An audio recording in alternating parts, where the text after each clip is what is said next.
Okay जी, good evening. तो अभी कल हम लोग ना ये क्वेश्चन डिस्कस कर रहे थे, थोड़ा सा इसमें कन्फ्यूज़न हुआ था तो उसको क्लियर कर लेते हैं। तो एक तो ये हुआ था कि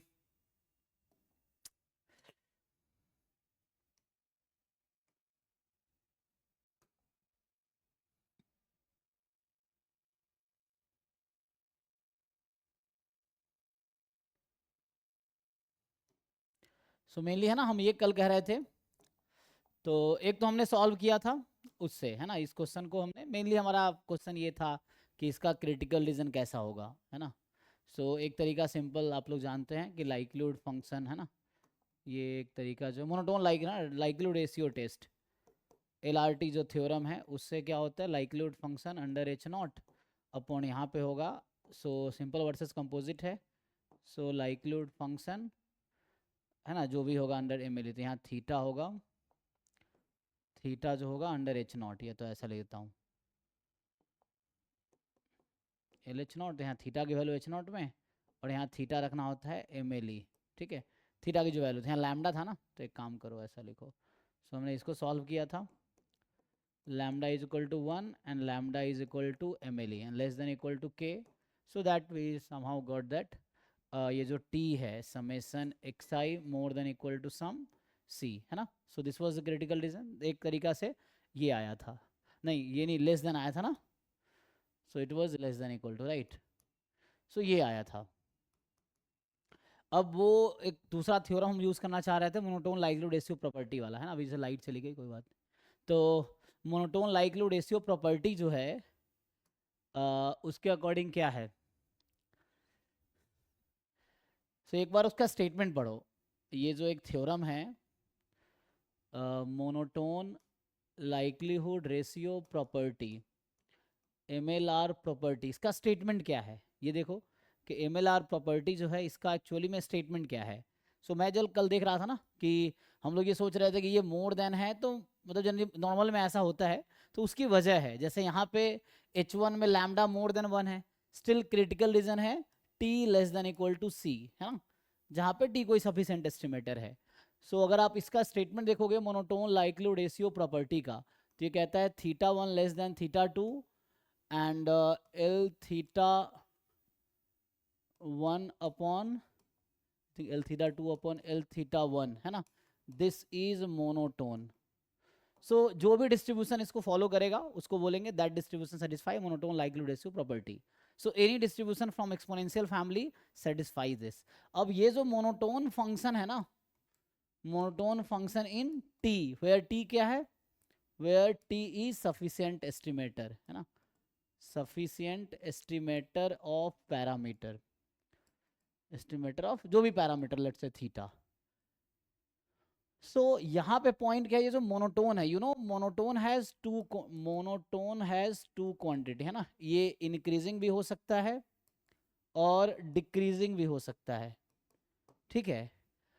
मेनली हम लोग डिस्कस कर रहे थे, तो यहाँ पे क्या है एक्चुअली, ये जो गामा डिस्ट्रीब्यूशन है ना, in case of gamma if you check, तो ये जो θ1 लेस देन θ2 है, और then likelihood function at θ2 upon likelihood θ1, ये जो आएगा ये आएगा डिक्रीजिंग, ठीक है, जैसे नॉर्मल है उसमें अगर आप चेक करोगे, ये वेरीफाई करना जो मैं कह रहा हूँ, अगर कुछ दिक्कत हो तो बताना मुझे कि नहीं ऐसा है ना।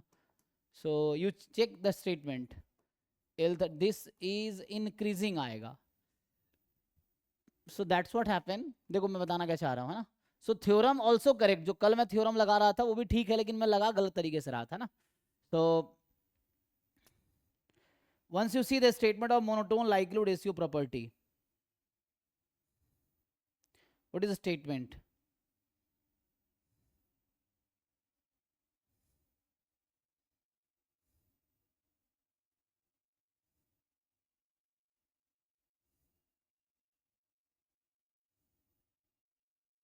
ठीक है ना। मैं ये कह रहा हूँ कि any distribution that belong to exponential family satisfy monotone likelihood ratio property, और इवन, है ना, जैसे कल मैं कह रहा था यहाँ लैम्डा मोर देन 1 है, तो critical reason should be T more than 1, but ऐसा तब होगा जब वो इंक्रीजिंग होगा, ठीक है। इंक्रीजिंग वाले केस में क्या है, अगर इस वाले केस में कि suppose H1 is lambda more than 1, so the critical region will be T more than equal to C. But यहाँ डिक्रीजिंग वाले केस में क्या होगा, अगर आपका H1 है lambda more than 1, then critical region will be opposite sign, तो T less than equal to C kind of आएगा। तो गामा डिस्ट्रीब्यूशन में if you see this ratio, तो ये मोनोटोन फंक्शन होने चाहिए, मोनोटोन में भी इंक्रीजिंग में भी डिक्रीजिंग है ना, सो ये गामा में ये डिक्रीजिंग आएगा, so this ratio is monotone है ना, this likelihood ratio is decreasing actually in case of gamma, तो इसीलिए यहाँ मोर देन 1 है तो क्रिटिकल रीजन इसका रिवर्स हो जाएगा। और जैसे नॉर्मल डिस्ट्रीब्यूशन है, आप नॉर्मल में अगर चेक करोगे तो जो ये लाइक्लीहुड रेशियो है that will be increasing, and in that case जो H1 का है वही क्रिटिकल रीजन है। तो ये उस पर डिपेंड करता है कि जो लाइक्लीहुड रेशियो इंक्रीजिंग है या डिक्रीजिंग है। सो इसके डायरेक्टली थ्रू हम कह सकते थे, तो इसका हमने बाकी चीजें सॉल्व कर लिया था, बस यही लास्ट में कॉन्फ्लिक्ट रह गया था कि ये जो है T more than equal to C होगा या T less than equal to C होगा, है ना। तो यहाँ जैसे मुझे जनरली याद था, जहाँ पे नॉर्मल के केस वाला याद था, जनरली उसमें क्या होता है कि जो लाइक्लीहुड रेशियो वो इंक्रीजिंग है, सो जो जैसा H1 है वैसा ही क्रिटिकल रीजन होगा। बट गामा में रिवर्स है, ये जो रेशियो है ये डिक्रीजिंग है, दिस इज डिक्रीजिंग, नॉर्मल में इंक्रीजिंग है। मैं दो एग्जांपल दे रहा हूँ जस्ट, तो यू हैव टू चेक कि किसमें क्या हो रहा है, एंड इन दैट केस अगर डिक्रीजिंग है तो ये रिवर्स कर देगा, तो lambda more than equal to 1 है तो T less than equal to C होगा। So that is the conclusion जो कल हमने छोड़ा था, ठीक। तो तो इसका आंसर सेकेंड पार्ट करेक्ट है, ये हम कल पहुंच गए थे यहाँ तक, बट लेस और मोर का चक्कर पड़ रहा था ना, तो this B part is fine. Next question पे आते हैं। तो ये तो कॉम्प्लेक्स एनालिसिस का है, एंड तो ये कौन सा वाला नंबर पे था याद है, ये 5वां था आई थिंक, देख लेते हैं चलो ग्रुप में। सो अभी के लिए हमें स्टैट्स का अगला क्वेश्चन ढूंढना है, ये इंटीग्रल इक्वेशन का है, ये लीनियर, ये आ गया। सो आई थिंक ये भी बहुत इजी है, जो आप लोग इजीली कर लेंगे।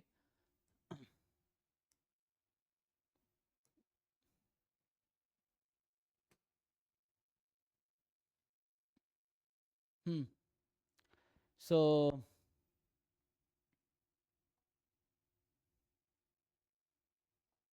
ये क्वेश्चन है जो कल हमने भेजा था ग्रुप में, आपको देख लेते हैं कितने नंबर तक हुआ था, क्योंकि 12 क्वेश्चन होते हैं ना। सो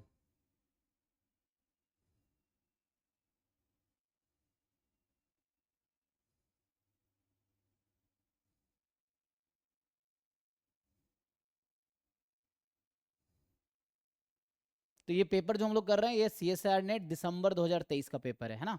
सो this is December 2023 paper. So this was 3, आगे क्या सेव नहीं हुआ था, 4, अच्छा 4 हुआ था ना। तो ये 5वां क्वेश्चन है, this is the 5th one, ठीक है, 5वां है ये। So this we are discussing December 2023 paper, ठीक है, दिसंबर 2023। इसका आंसर बताइए, चलिए इसको देखते हैं। सो ये कह रहा है कि x1 x2 xn भी रैंडम सैंपल फ्रॉम डिस्ट्रीब्यूशन, ये आपको दे रखा है। Then which of the following is the UMVUE of estimator 1/थीटा।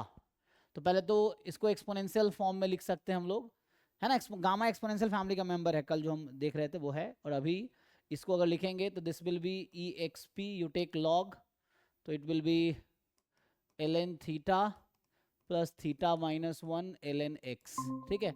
सो यहाँ से ये समझ आएगा कि t is equal to summation log xi, है ना, this is complete and sufficient estimator, ठीक है। सो समेसन log xi जो होगा complete sufficient estimator, exponential family वाला जो थ्योरम है ना उसके अकॉर्डिंग, है ना। सो यूजिंग थ्योरम ऑफ ना, ये थोड़े लाइट नहीं होगा क्योंकि लाइट नहीं इसलिए अंधेरा आ रहा होगा, बट ये दिख रहा होगा आप लोगों को।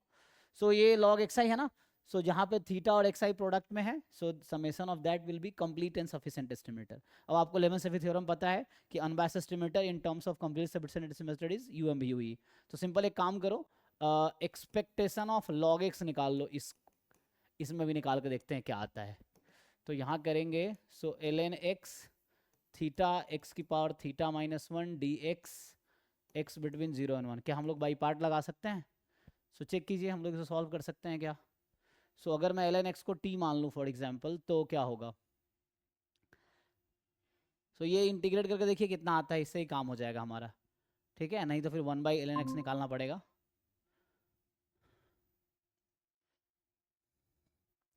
सो इफ आई टेक, चलो इसको थोड़ा सिंप्लीफाई करते हैं, बाई पार्ट लगा लो या t ले लो log x को, या माइनस लॉग एक्स को टी लो तो एक्स आ जाएगा ई की पावर माइनस टी, ठीक। सो डी एक्स आ जाएगा ई की power minus T D T, तो माइनस डी एक्स हो जाएगा, या यहाँ माइनस लगा लो तो ये माइनस ख़त्म। So D X is this, है ना। So this integral will convert L N X को माइनस टी लिख लो, थीटा को बाहर रख दो, एंड एक्स की जगह ई की पावर माइनस टी, सो ई की power minus theta minus one into T, इसको हटाओ। सो ऐसा आ जाएगा, और डी टी को लिख देंगे माइनस ई की power minus T D T, ठीक। इसको थोड़ा सिंप्लीफाई कर लो तो ये माइनस माइनस प्लस हो जाएगा, सो थीटा बाहर है, एंड टी इंटू ई की पावर, इसका पावर पावर ऐड कर लो, तो आई थिंक ई की power minus theta T D T हो जाएगा, एंड लिमिट तो एक्स को जीरो रखेंगे, लॉग जीरो माइनस इन्फिनिटी, तो प्लस इन्फिनिटी हो जाएगा। सो प्लस इन्फिनिटी, जीरो रखने पे एंड वन रखने पे ज़ीरो, तो उल्टा करेंगे तो एक माइनस इसको बैलेंस कर लेगा, चेक करो जी। सो एक माइनस इसको अगर बैलेंस कर लेगा तो जीरो से इन्फिनिटी कर देता हूँ और बदले में एक माइनस लगा देता हूँ, ठीक है। अब ये कितना हो जाएगा, इसका आपको पता होगा कि what is the value of this integral. So this integral is minus बाहर है, थीटा बाहर है, और ये जानते हो ना इंटीग्रल की वैल्यू आप लोग। सो ये इंटीग्रल किसके इक्वल होगा, गामा अल्फा, अल्फा यहाँ टू है, so gamma of two upon theta की पावर टू, ठीक। तो यहाँ आ गया, इसको कैंसिल करोगे, गामा टू तो वन होता है, तो माइनस वन अपॉन थीटा आ गया, तो काम हो गया हमारा। हम लोग लेमा-सेफी थ्योरम जानते हैं कि function of complete sufficient estimator which is unbiased is U M V U E, ठीक है। तो इसके अकॉर्डिंग हमें क्या मिला, तो यहाँ से अभी हम बस मैं निकाल रहा था लॉग एक्स, ठीक है। तो एक्सपेक्टेशन ऑफ टी, टी मान लो मैंने इसका नाम दे रखा है, T is this one which is complete sufficient estimator, ठीक। तो यहाँ से summation L N X I, I from one to N, ये हो जाएगा N time expectation of log X, क्योंकि ये ऐड हो जाएगा, तो माइनस वन बाई थीटा, तो ये आ गया माइनस एन बाई थीटा। इसको थोड़ा सा वो कर लो, क्या बोलते हैं, मैनिपुलेशन करके, आपको यू एम बाई थीटा का चाहिए था। So expectation minus one by N summation log X I, this is one by theta. So by using Lehmann Scheffe theorem आपका मिल गया यू एम बी यू, देख लो जी। So function of complete sufficient estimator which is unbiased is U M B U by Lehmann Scheffe theorem. So इसके according हमारा answer आ गया minus one by N, पहला वाला। चेक कर लीजिए, किसी को डाउट है तो बताइए। सो ये एक्सपोनेंशियल फैमिली का मेंबर है, तो यहाँ पे है ना, आप जानते होंगे के पैरामीटर एक्सपोनेंशियल फैमिली वाला जो थ्योरम है, जो डायरेक्टली कंप्लीट सफिशिएंट एस्टिमेटर देता है, जहाँ पे थीटा और एक्स का फंक्शन है, तो summation of the function of x will be complete sufficient estimator, और इसका कन्वर्स एस्टिमेटर हमने ढूंढ लिया। सो वी हैव, है ना, सर्च्ड, और वी हैव, है ना, calculated this is unbiased estimator in terms of complete sufficient estimator, so it is U M B U, ठीक है। चेक करो भाई, कुछ डाउट है तो बताओ, एक बार देख लो। सो ये है ना, दिसंबर 2023 का पेपर हम लोग कर रहे हैं सी एस आर नेट का, तो ये 5वां क्वेश्चन है इस पेपर का। तो ये complex differential equation series, so the next question is, ये डायरेक्ट थ्योरम बेस्ड क्वेश्चन है, एक मिनट।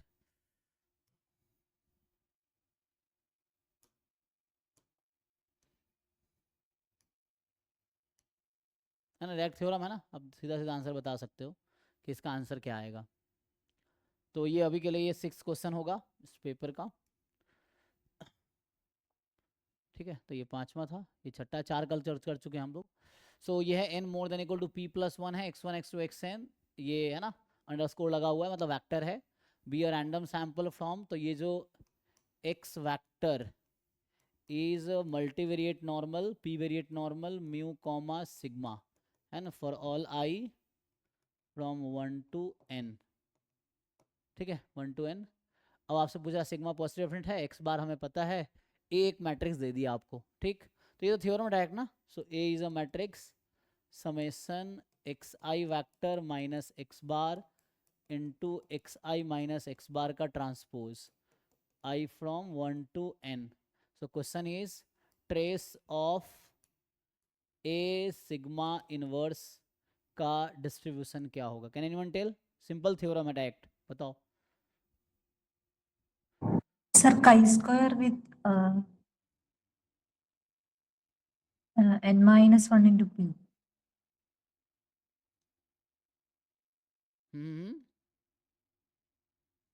n-1 p चेक कर लो बाकी लोग एक बारी, ये just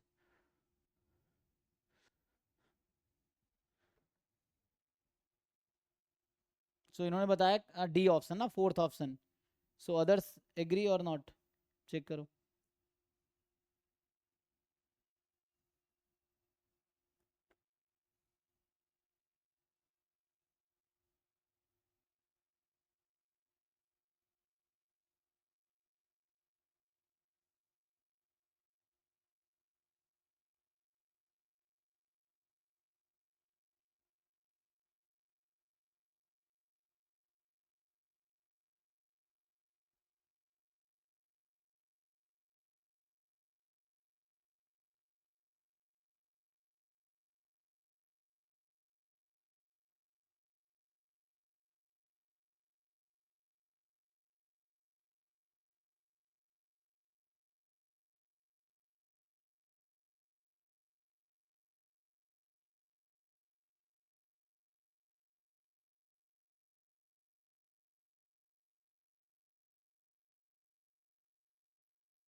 Sir, there will be p terms of summation xi minus x bar square divided by sigma square. 1 minute. And हाँ क्या कह रहे हो आप, पी टर्म्स होंगे. हाँ, summation xi minus x bar square divided by sigma square. P terms and each of them following chi square n minus 1. ठीक है, ऐसा है होगा क्या? सोचो अगर कुछ वैसे समझ नहीं आ रहा, पी को 1 रख लो तो सिंपल नॉर्मल हो जाएगा, वैसे भी सोच सकते हो. तो इसमें टोटल जो है आप क्या जानते हो, n-1 एस काइंड ऑफ बोल सकते हैं ए को, जो एस सैंपल जो आपके पास है वहाँ बोलते हैं सैंपल वेरिएंस. तो यहाँ सैंपल अगर वेरिएंस टर्म में लिखे मल्टीवेरिएट में, सो ए को हम ऐसा लिख सकते हैं क्या, n-1 एस काइंड. चेक करो, this is a sample variance. इसको खोलोगे तो ऐसे तो n टर्म्स हैं, है ना, और ईच में p वेरिएट है, मतलब x1 जो है ना, आप तो जानते हो जैसे x11 x12 तो x1p इस तरह से है. अगर x1 की बात करें तो p वैक्टर्स ईच में है, मतलब p वेरिएट है ना, मल्टीवेरिएट नॉर्मल है, p वेरिएट नॉर्मल है.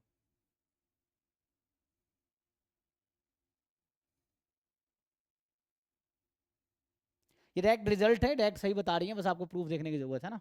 सो सी टेलिंग करेक्ट, बस आपको इसको प्रूव करने की जरूरत है ना. ये डायरेक्ट रिजल्ट है, that you can, this is the straight forward result.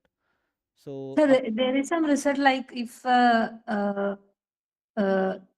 like the A follows Vishad with n sigma, then okay. so I'm not saying about this in general.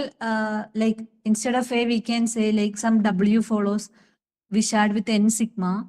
Then trace of sigma inverse W follows chi square np. Okay, trace of sigma inverse W follow chi square np. Here is a p, है ना, p variate. So here here our matrix A follows Vishad n minus 1 sigma. Yes. And that's why I said that. Yes, yes, fine. Yeah. So this is just result. आपको result याद रखने की जरूरत है. So this is a theorem C is telling. So capital W is Vishad n sigma, है ना, p variate है. Then trace of sigma inverse W is chi square np. That is the result. So since it is n minus 1, this is this result. आपको याद होगा ना n-1 SS square by sigma square वाला concept, तो वहां होता है ना, ये तो मल्टीवेरिएट वर्जन है तो काई स्क्वायर हो जाएगा, यूनिवेरिएट में रिजल्ट होता है ना काई स्क्वायर n-1 वहां पे, so there हाँ you know it is chi square n-1 in case of univariate normal, n-1 SS square by sigma square, तो इस तरह से होगा।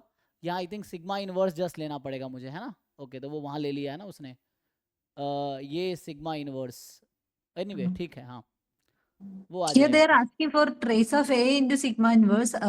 So we already know trace of A into B equal to trace of B into A. So we can. Yes yes no problem, yeah fine, so that straightforward result आपको याद रखने की जरूरत है और कुछ नहीं। तो नेक्स्ट जो क्वेश्चन होगा इसका स्टैट्स का, दिस इज, ये बहुत आसान क्वेश्चन है, देखो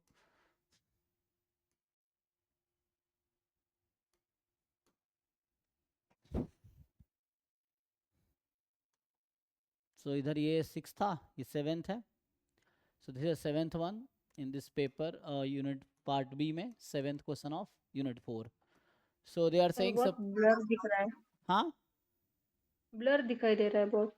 बाकी लोगों को ठीक दिख रहा है, स्क्रीन दिख रहा है ठीक कि नहीं? Yes sir, it is clear. हाँ क्वेश्चन यू शुड नो, है ना, अभी लाइट नहीं है तो इन्वर्टर पे चल रहा है ये, सो इसलिए लाइटिंग कम कर दिया हमने क्योंकि वो इन्वर्टर डाउन हो जाता है तो डिस्चार्ज हो जाएगा ना, इसलिए। So X is Poisson 3/4 and question है ना, जस्ट मैं बोल दे रहा हूँ, आप देख लीजिए, एक्स का डिस्ट्रीब्यूशन है Poisson 3/4, then which of the following is true, they are saying X more than 9 is more than equal to 11/12, x less than 9 more than equal to 11/12, x minus 3/4 whole square expectation is 11/12 और 11x/9 is poison, basic distribution theory का question है, बताइए आप लोग try करके quickly.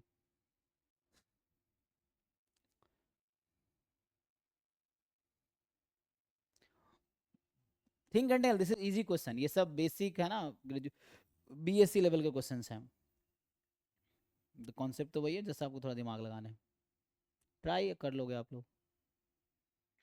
Sir option 3 is variance which yes is greater than, वो blur दिखाई दे रहे हैं, समझ नहीं आ रहा इसलिए। पता नहीं आपको ब्लॉक क्यों हुआ, तो हो सकता है कि इंटरनेट आपके साइड से वीक हो, हमारे साइड तो वाईफाई ठीक है, वाईफाई तो चलता है, बाकी लोगों को दिक्कत नहीं। आप एक बार देख लीजिए, थर्ड वेरिएंस है यस, क्योंकि ई एक्स 3/4 होगा, so third one is saying variance of X is more than equal to 11/12, ये बोलना चाह रहा है yes, and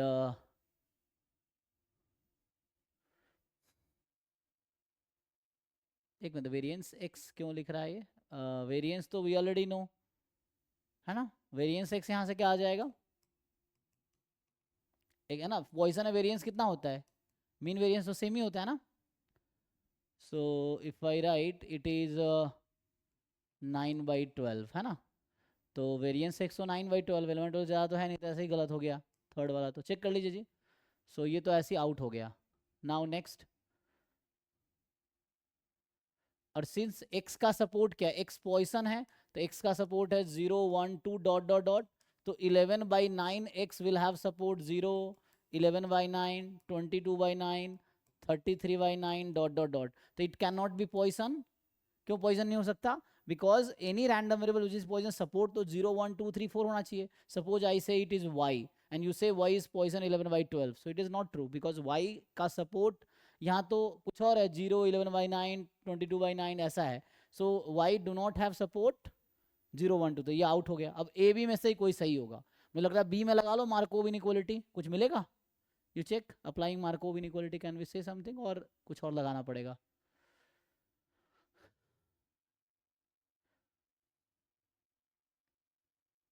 x more than 9 is more than 11 12, तो लेस देन इक्वल टू 9 निकालना था, टाइम लगेगा ना,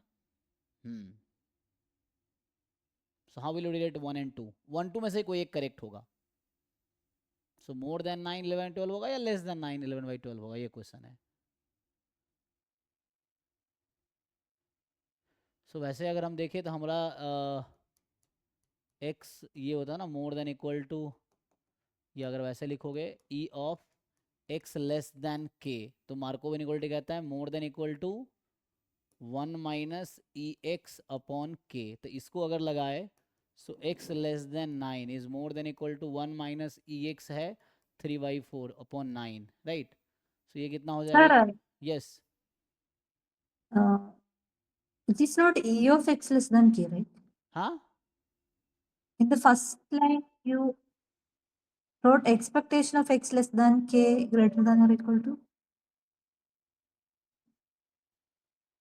no, what do you want to say? First option? Yeah. No. In the first line that you wrote now, Ex is 3/4, yeah. no. In the result that you wrote now, E of x less than k. The first line, Oh no, it's a probability. sitting. No, it's a probability. I think by mistake I wrote E. It is probability actually. So, so you put it here. So I think same I'm writing here. So you will have 1 minus. इसको simplify कर लो कितना आ जाएगा तो 9/1 है ना ये. So I think 1/12 हो जाएगा. So this is 11/12, right? So this is 11/12. This is fine.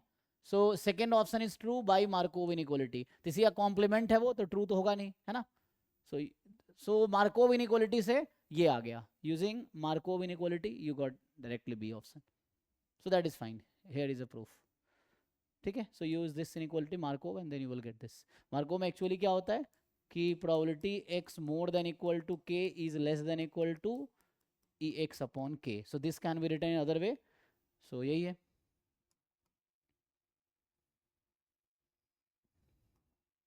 If and only if this and then using this. Okay.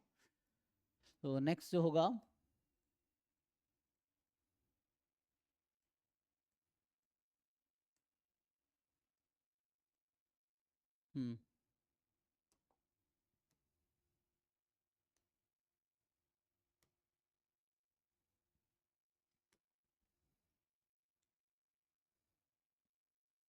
So this is question number 8.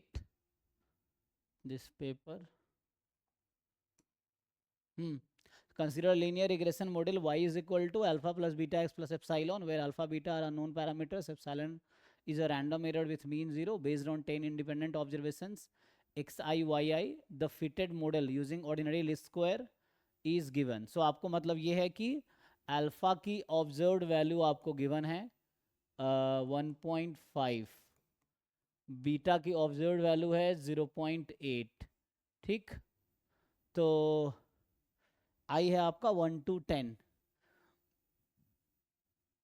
And here they have given y minus y bar whole square summation 5 है xi में. तो ये क्या है ना, y minus y bar whole square.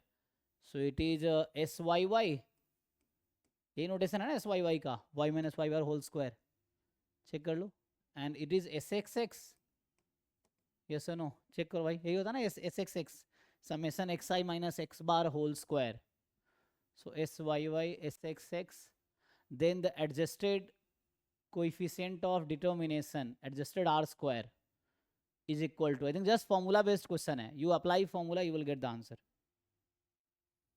Apply formula of adjusted R square.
आया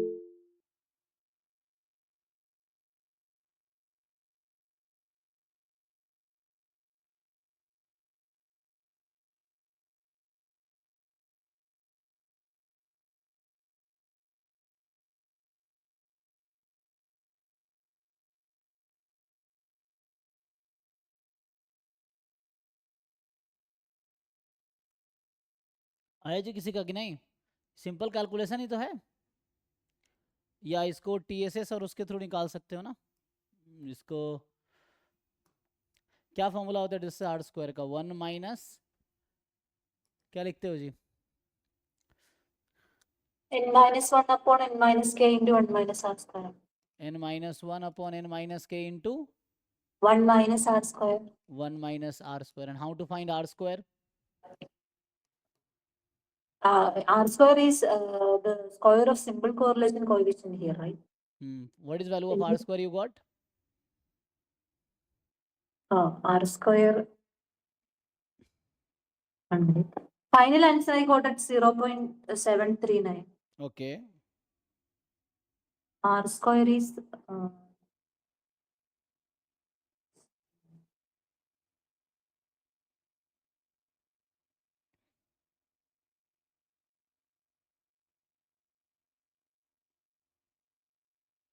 It's n minus k minus 1, right? Or just n minus?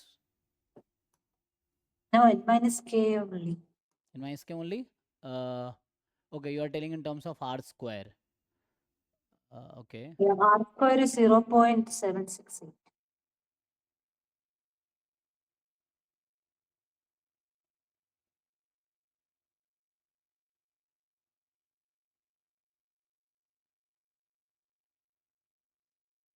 बाकी लोग कैलकुलेट करो एक बार, फॉर्मूला देख लो तो क्या है इसका, जस्ट फॉर्मूला ही तो है, पुट करके निकालो। तो हमें चाहिए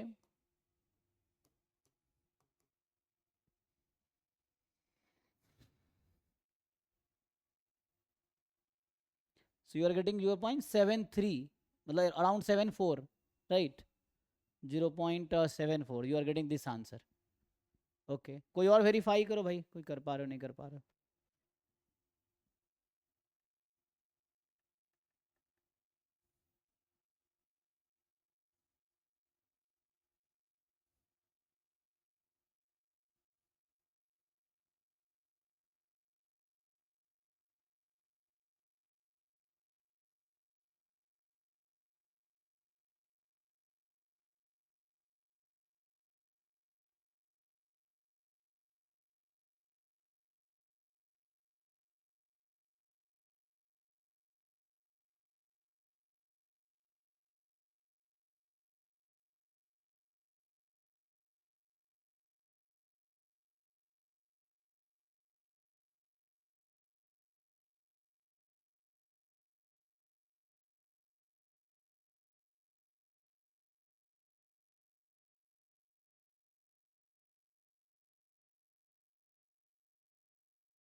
पुट करो भाई, जैसे बता रहे थे ना, तो ये जैसे बता रही थी 1 minus n minus 1 upon n minus 1 minus r square. You apply formula of r square. So कुछ है ना, S total sum of square और एरर सम ऑफ स्क्वायर से आ जाता ना. हाँ, n minus 1 upon n minus. yes. Then in r square what you do, total sum of error sum of squares and total sum of square के term में आता है ना, तो क्या आएगा, इसको पुट करो.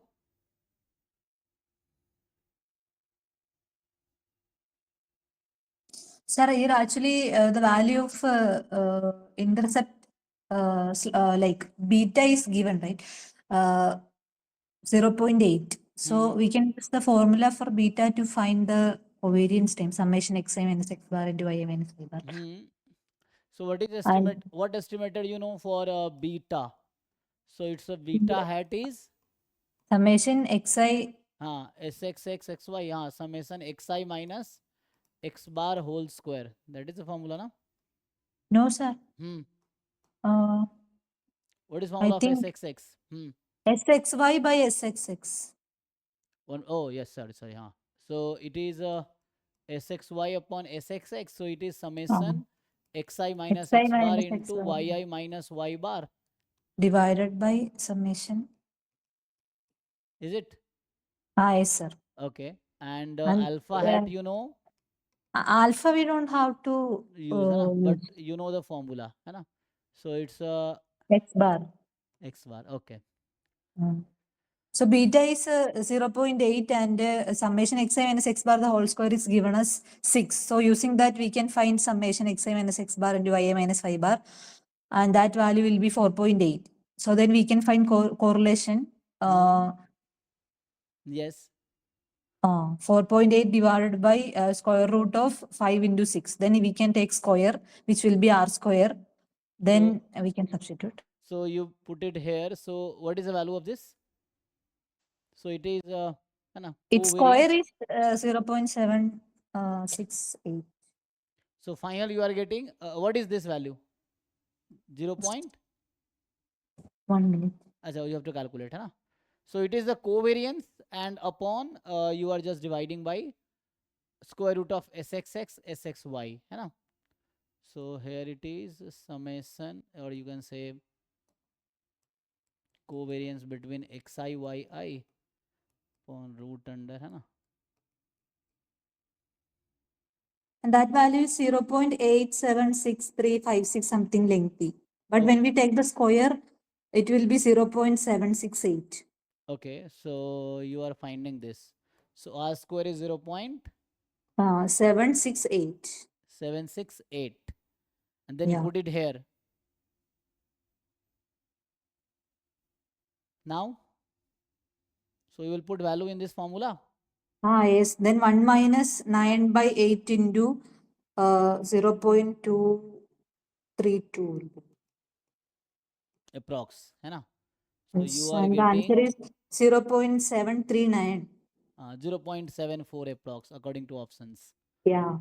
Okay. This is one of the way.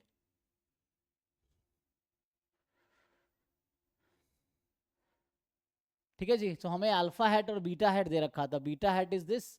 So it's a covariance upon है ना variance term. So covariance of xy and variance of x, sample covariance है ना, sample variance type. So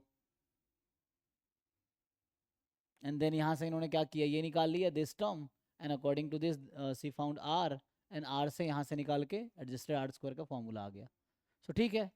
actually मैं दूसरे तरीके से ट्राई कर रहा था, बट ठीक है. This is also fine. तो किसी को डाउट है पूछो अगर कुछ है तो. सो ये कौन सा वाला क्वेश्चन था? This was question number 8.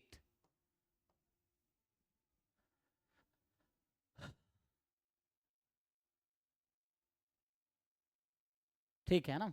So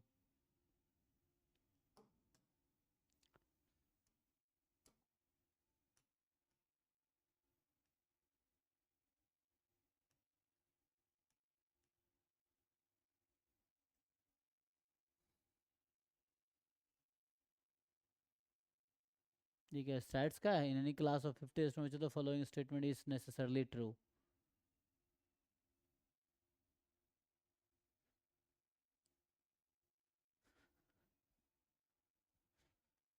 check करो जी. Is it part of statistics?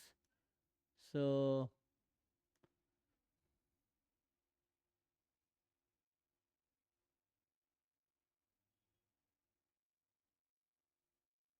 देखो ट्राई करके।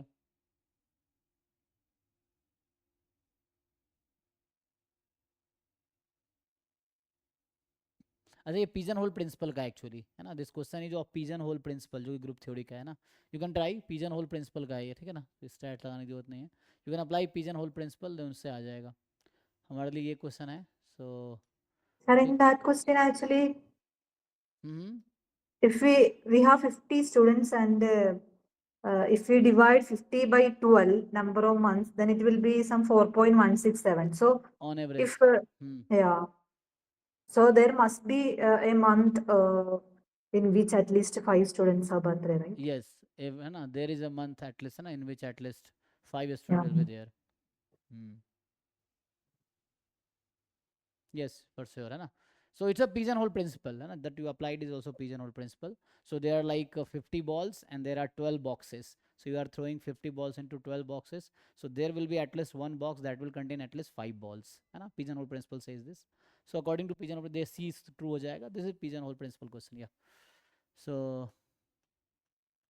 ठीक है ना, तो इसमें किसी को डाउट तो नहीं, ये तो हालांकि हमारे है ना स्टैट्स करने के, बट ऐसा लगा कि ऐसा नहीं काउंटिंग वुंटिंग करवा रहा है, तो इस तरह से है। So that is actually pigeon hole principle जो कि ग्रुप थ्योरी का मेनली सिलेबस में आप देखोगे दे रखा होता है। ये कॉम्बिनेटोरिक्स में आता है ना, ठीक है। ऐसे थॉट राइट कि 50 है, 12 मंथ है, तो 4 पॉइंट समथिंग होगा, फ्रैक्शन में तो होगा नहीं है ना।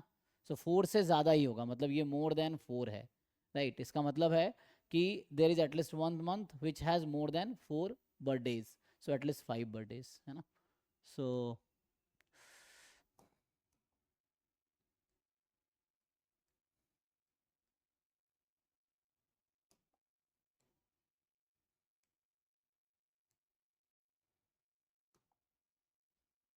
okay, so try this. So the probability of getting head in tossing a coin is P. The coin is independently tossed 25 times, head appears 10 times. The Bayesian estimate of base estimate of P with respect to prior beta 55 and the square error loss function. ये भी calculation type का है, this is just calculation. Solve करो और बताओ क्या आएगा।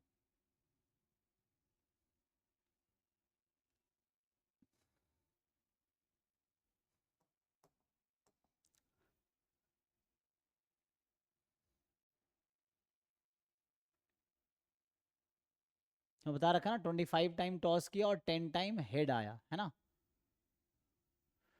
So like x अगर मैं लेता हूँ नंबर ऑफ हेड्स को, मान लो फॉर एग्जांपल, तो हमें ऐसा बता रखा है x बराबर 10 हम निकाल सकते हैं। चेक करो जी, something like this.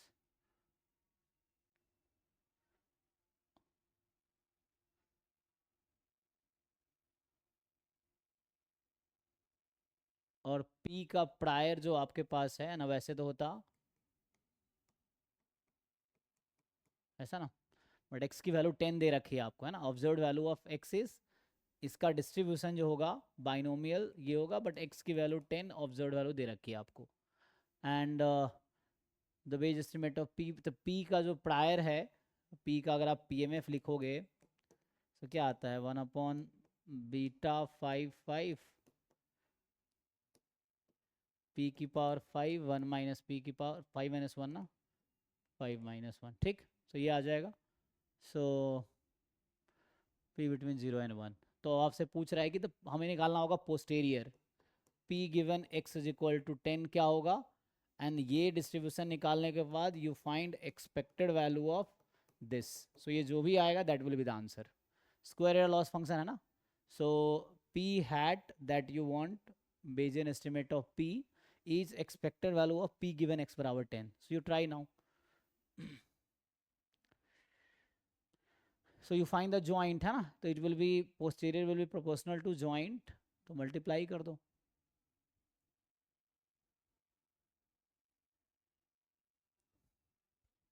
So if you multiply these two क्या हो जाएगा, so यहाँ से जो भी नंबर आएगा मेनली प्रोपोर्शनल टू है ना, p गिवन x बराबर 10 क्या होगा, प्रोपोर्शनल होगा this will be proportional to p की पावर, यहाँ पावर 4 है, यहाँ 10 है, 14, एंड यहाँ से 1 माइनस p की पावर 19, ऐसा कुछ। तो ये कौन सा डिस्ट्रीब्यूशन बनाएगा? p given x बराबर 10 will be beta 15 comma 20. So what do you think, what will be the expected value? इसका बीटा फर्स्ट काइंड है ना, तो एक्सपेक्टेड वैल्यू क्या आएगी? Alpha upon alpha plus beta, यही ना? चेक कर लो भाई, इज इट? और कुछ डाउट है तो बताओ। देखो सही है, Yes, sir. Option A will be correct. ए और बी ओवर मिनट, अच्छा आई हैव रिटन रॉन्ग ना, I think here 35, 1 minute sorry. So it's a upon a plus b, it is 35, so 5 3s and 5 7s। oh thank you, मैंने यहाँ 25 लिख दिया था गलती से। So a upon a plus b ना, और alpha upon alpha plus beta, so it's a 3/7, sorry। हाँ, it's fine now, check कर लो, है ना। So it's a distribution of x, distribution of p, you multiply them, so that will be proportional to product, and then है ना the proportionality constant will be accordingly to make it pdf। यहाँ पे pdf ना, हाँ, सो PDF बन जाए वैसा हो जाएगा। तो हमें उतना ज़्यादा मतलब नहीं, हमें पता है कि डिस्ट्रीब्यूशन आ गया beta, then expected value will be, so इससे आ गया, ठीक। So A is fine. So I think this was, अगर मैं इसको काउंट कर लूँ, है ना, सो द 8वां था ये, पिजन होल प्रिंसिपल के साथ छोड़ देते हैं ना। सो ये 9th,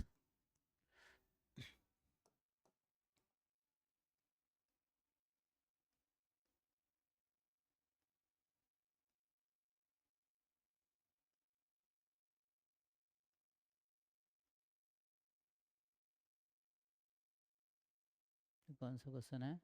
मार्को चेन। सो देखिए,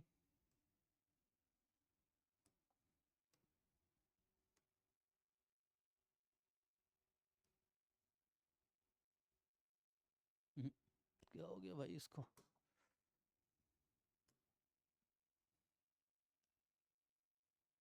देखिए, so consider a Markov homogeneous Markov chain with state space 0 1 2 and transition matrix दे रखा है आपको। Pn is this, मतलब n step p की पावर n क्या है? n step transition probability matrix, है ना। and which of the following statement is true, बता सकते हो आप? देखो, so you try this।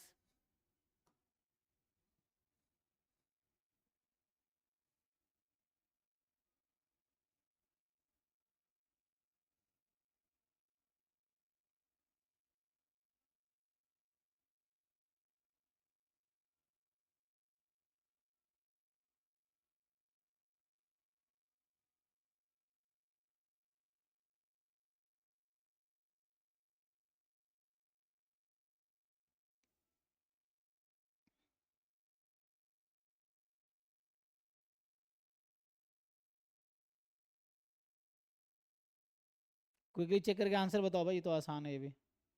पहले ट्रांजिशन डायग्राम बना लो चाहो तो। So you know limiting probability is equal to stationary probability. तो अगर आप इसका स्टेशनरी प्रोबेबिलिटी निकालो, बट चेक कर दो क्या ये इरेड्यूसिबल और पीरियोडिक है, उस तरह से। आई थिंक वो जो 2 है वो तो ये Sir, here, इरेड्यूसिबल नहीं है। हाँ, state 2 is absorbing, so definitely option D should be correct. हाँ, या सो 2 है ना, तो you can 2, there is no other option to go from 2 to 2, so you can only, so 2 is the loop actually, right? So you can go 0 to 1, you can go 1 to 0, है ना, you can go 0 to 0, you can go 1 to 1। so है ना, once you start with 2 you will stay at 2 only, right?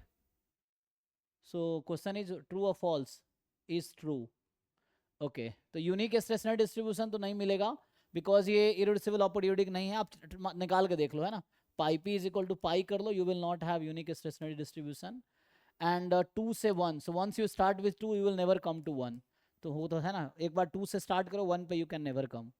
1 2 form close set of states, 1 2 तो नहीं form कर रहा ना, so it's obviously 4। once you start with 2 you will stay at 2 only, so it's a probability, it is sure that you will stay at 2 because 2 is the loop, है ना। so okay, yeah, it's isolated state।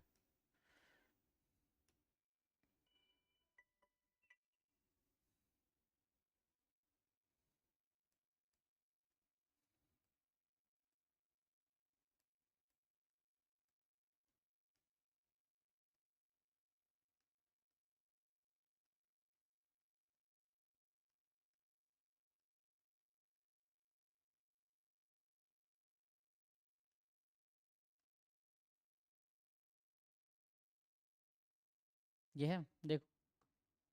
So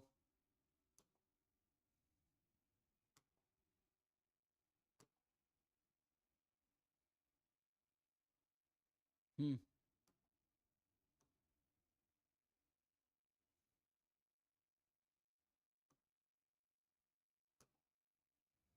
so x1 x2 xn sequence of id random variable है, ये आपको दे रखा है CDF। सो यहाँ से अगर आप देखोगे, so x minus 5 will be exponential 1, right. देखो, तो ये आपको समझ, मतलब trunc x is exponential at truncated 5, trunc exponential 1 truncated at 5।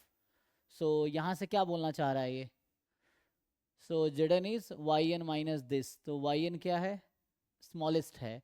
So xi minus this, so smallest मतलब first order statistics minus 5 is exponential 1, तो इसी का नाम y रखा है, ठीक है। सो yn minus 5 is exponential with rate n। तो अब यहाँ ये बोलना चाह रहा है कि Zn जो है वो क्या होगा।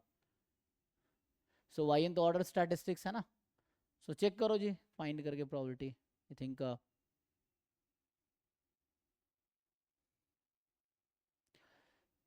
सो yn माइनस 5 का एक्सपेक्टेशन क्या है, yn minus 5 has expectation 1 by n, है ना। एंड वेरिएंस ऑफ yn, या yn का निकाल सकते थे हम लोग। सो वेरिएंस आएगा एक्सपोनेंस 1 बाई n स्क्वायर। सो कहने का मतलब ये है हमारा कि yn minus 5 minus 1 by n upon 1 by n, ठीक है, इसका। अच्छा, तो ये सेंट्रल लिमिट थ्योरम में लगाने की कोशिश कर रहा हूँ, बट ऐसा नहीं होगा। तो ऑप्शन या तो ए या डी में से लग रहा है सही होगा। सो ऐसे ही निकाल लो probability. I think Zn put कर दो यहाँ पे, देखो क्या होगा। या yn converges in probability to 5। So yn, अच्छा यहीं से देख लेते हैं, लिख दो। सो यहाँ से क्या होगा, हाँ, Option 2 is right. है ना। सो it is 5 and variance 5 plus 1 by n and variance of yn is 1 by n square. So you apply the limit, it is 5, and you apply variance, it is 0. So you know limit of expectation is 5 and variance is 0, so it is right, it is correct. क्यों ऐसा हो रहा है, limit n tends to infinity, expectation of yn 5 है and variance of yn converges to 0, ठीक है। And यहाँ पे लिखो this, तो इसका मतलब है कि yn converges in probability to 5, ये जस्ट एक डेफिनेशन है ना। if this happens, so this implies this thing, converse true नहीं है, if this happens then this will happen, the second is correct, है ना। ऑलमोस्ट श्योर कन्वर्जेंस, सॉरी क्या था, कंसिस्टेंट एस्टिमेटर में आपने पढ़ा होगा, और properties of convergence in probability.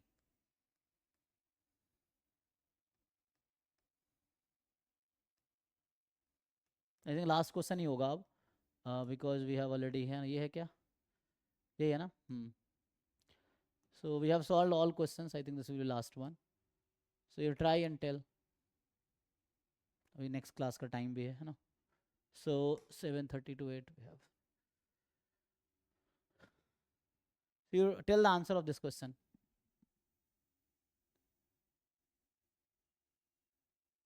Which of the following is the jointly minimum sufficient estimator for mu and alpha?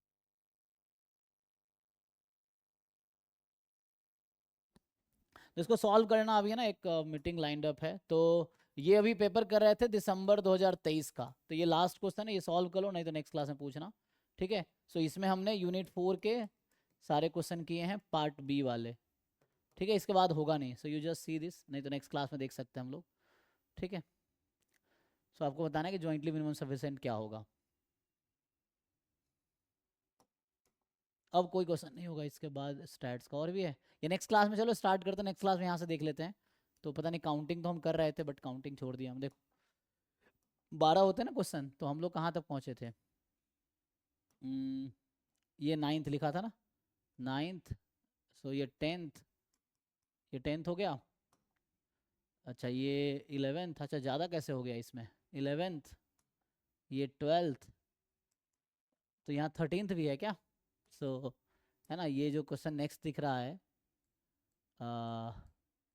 ये क्या है, अच्छा पार्ट सी स्टार्ट हो गया, नहीं खत्म हो गया ना, ठीक है। यहाँ से पार्ट सी स्टार्ट हो गया, तो पार्ट बी तो एंड हो गया। सो ये लास्ट क्वेश्चन ही है ना, this was the last question. So ये 12 क्वेश्चन ही आते हैं, एग्जैक्टली 12 क्वेश्चन पार्ट बी में यूनिट 4 के आते हैं, ठीक है। तो ये 12 है, यू जस्ट ट्राई। अभी नेक्स्ट मीटिंग है तो नेक्स्ट क्लास में देखते हैं, अगर नहीं होगा तो। चलो अभी के लिए thank you. Thank you, sir.